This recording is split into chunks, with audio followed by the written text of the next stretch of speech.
Les structures tertiaires et quaternaires sont les structures repliées tridimensionnelles qu'adoptent les protéines. À quelques modifications post-traductionnelles près, il s'agit de structures fonctionnelles acquises lors de leur biosynthèse.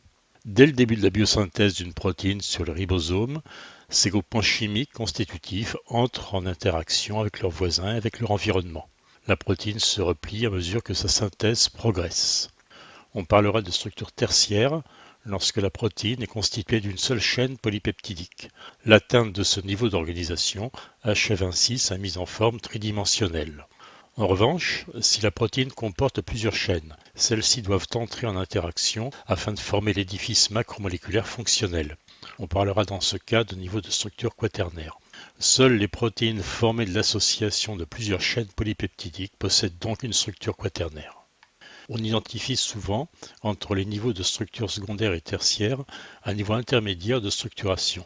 Il s'agit de structures supersecondaires, encore appelées motifs, qui correspondent à des arrangements tridimensionnels d'éléments de structure secondaire.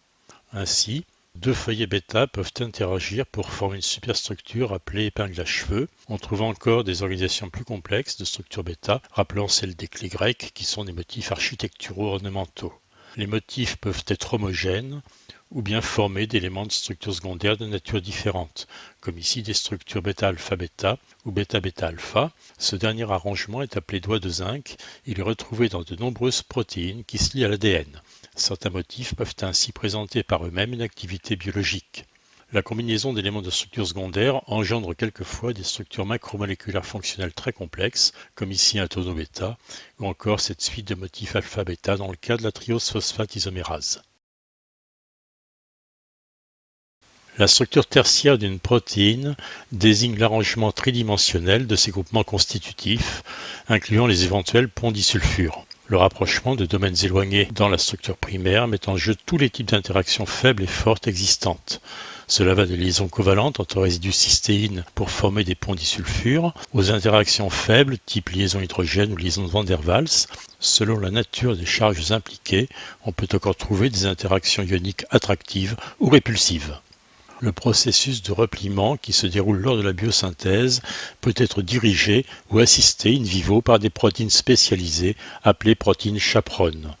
Lorsque l'on dénature une protéine native en rompant les liaisons faibles et les ponts qui maintiennent son intégrité structurale, on perd naturellement aussi sa fonction. La plupart du temps, l'élimination de l'agent dénaturant ne suffit pas à ce que la protéine retrouve sa structure originelle.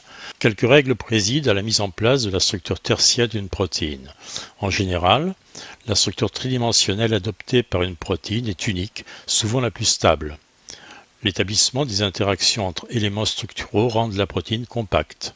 La grande majorité des résidus polaires ou ionisés sont localisés à la périphérie de la molécule en interaction avec le solvant. On trouve souvent, dans les régions en forme d'épingle à cheveux, des résidus prolines. Les protéines soumises à ces règles, la quasi-totalité des enzymes en particulier, correspondent à des structures globulaires solubles dans l'eau. Ceci résulte de la localisation périphérique de leurs résidus polaires. Certaines protéines présentent un aspect macroscopique différent, ce sont les protéines fibreuses. Elles sont de forme allongée et souvent constituées de la répétition de motifs secondaires. Citons à titre d'exemple le collagène, constituant de la matrice extracellulaire, ou la kératine, présente dans la peau, les ongles et les cheveux. Les protéines fibreuses sont insolubles dans l'eau. La notion de domaine protéique est importante, bien que parfois un peu ambiguë.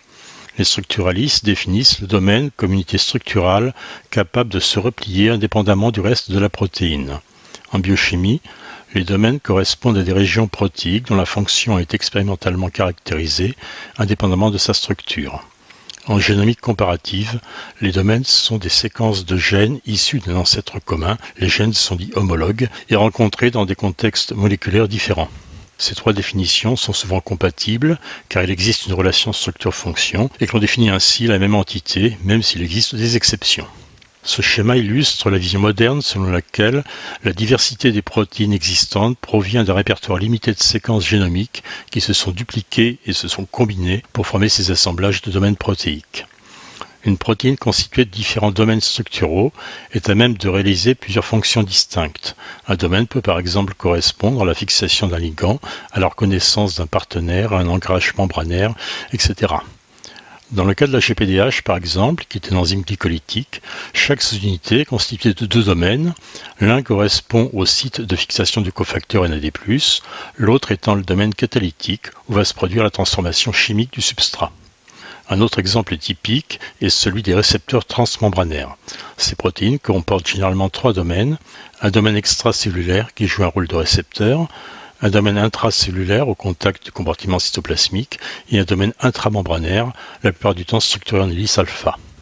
Le domaine intracellulaire est souvent responsable de l'activation d'une cascade de signalisation après avoir été lui-même activé par un champ de conformation suite à la fixation du récepteur à l'autre extrémité de la protéine. La structure quaternaire d'une protéine définit le niveau d'organisation tridimensionnelle résultant de l'association non covalente de plusieurs chaînes polypeptidiques au sein de la protéine fonctionnelle. Beaucoup de protéines sont constituées d'une seule chaîne et n'ont donc pas de structure quaternaire. La plupart du temps, la sous-unité isolée d'une protéine en possédant plusieurs est inactive. Nous verrons dans le module consacré à l'allostérie que le niveau quaternaire de structuration des protéines est à l'origine, chez certaines d'entre elles, du phénomène de coopérativité. Celui-ci, qui joue un rôle majeur dans la régulation cellulaire ou dans certains transports comme pour l'hémoglobine, est à même de rendre la protéine plus réactive vis-à-vis de ses ligands. L'association de plusieurs chaînes polypeptidiques au sein d'une structure quaternaire peut correspondre à la stabilisation d'édifices macromoléculaires complexes. C'est souvent le cas en ce qui concerne les protéines fibreuses, comme ici les fibres de collagène constituées de l'association de trois chaînes polypeptidiques arrangées en hélice. Mentionnons pour finir les techniques expérimentales couramment mises en œuvre pour étudier et déterminer la structure tridimensionnelle de protéines. Ces techniques sont au nombre de deux. Il s'agit de la diffraction des rayons X d'une part et de la résonance magnétique nucléaire d'autre part.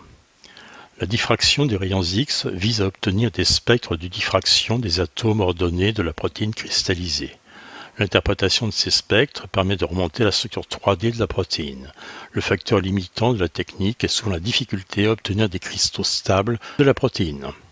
La résonance magnétique nucléaire ne connaît pas ce problème car elle opère sur des protéines en solution.